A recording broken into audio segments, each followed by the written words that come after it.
Nú ætlum við að skoða hvernig við notum hringfara, þetta fyrirbæri hér, í alls konar rúmfræðiteikningum. Ég ætla að byrja á að teikna 60 gráðu horn. Þá teikna ég strik. Það skiptir ekki öllu máli hvað strikið er stórt, það er ekki gott að hafa það rosalega stutt. Síðan tek ég hringfaran og ég stilli hringfaran á nákvæmlega lengd striksins. Svo teikna ég svona part úr hring. Síðan fer ég á hinn endan á strikinu og ég geri eins. Þá er ég komið með punkt hérna og ef ég klára að teikna hérna horn, þá veit ég að þetta horn er 60 gráður. Það er alveg sama hvað þessi strik voru löng hjá mér. Ef ég ger það svona, þá er þetta 60 gráðu horn. Og ástæðan fyrir því að ég veit að þetta er 60 gráðu horn er að ef ég klára þríhyrninginn, þá veit ég að þessi 3 strik eru jafn löng. Og ef þessi 3 strik eru jafn löng, þá veit ég að þessi horn eru líka jafn stór. Hornasumma þríhyrnings er 180 gráður. Þannig ef ég skipti því í þrennt, þá er þetta allt 60 gráður.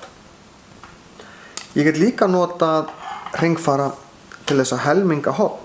Taka horn og skipta því í tvennt. Skiptir engu máli hvað hornið er stórt. Það er að vísu einfaldara, minnir líkur á maður ruglist ef maður er með hvasst horn, eins og þetta hér. En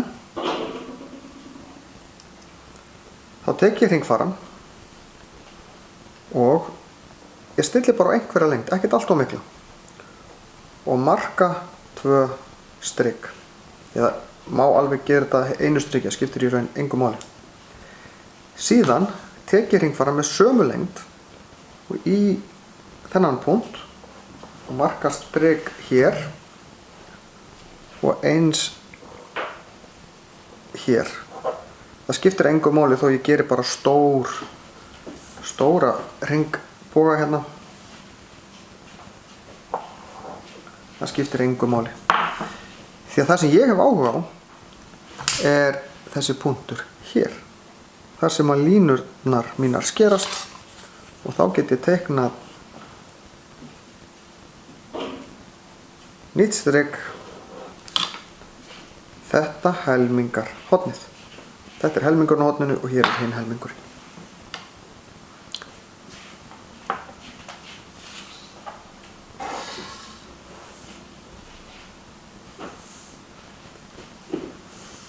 Ég get notað svipaða aðferð til þess að teikna miðþveril á strik. Það er að segja, miðþveril er eitthvað sem er hornrétt á annað strik. Og miðþverill er á miðju strikin. Þverill er hornrétt á, en miðþverill, skulum hafa þetta strik bara 10 cm, þannig að miðþverillin á að koma hér. Þá tek ég hringfaran, aftur stilli bara einhverja lengd en passa að halda henni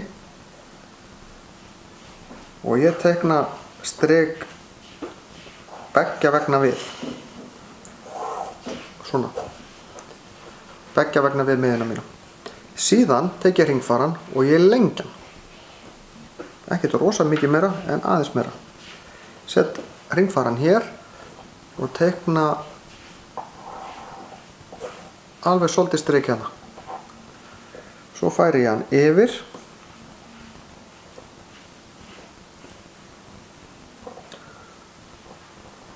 og ég ger eins. Nú er ég komið 2 skurðpunta hér og hér og ef ég geri núna akkurat á milli þeirra, þá er ég komið miðþveril sem er hornréttur á hér. Það síðasta sem við getum gert, við gerðum áðan jafn hliða þríhyrning sem allar hliðar jafn langar. Það er líka til jafn arma þríhyrningar. Þá teikna ég strik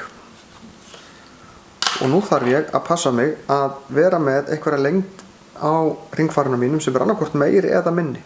Ef ég hafa það sama, þá verður hann jafn hliða. Ég ætla að gera hann jafn arma sem þýðir að 2 hliðar eru jafn langar en ekki svo 3. og þá ger ég strik hér, passa að breyta hringfaranum ekki, færa hann yfir, geri strik og ef ég geri núna í þennan miðjupunkt hér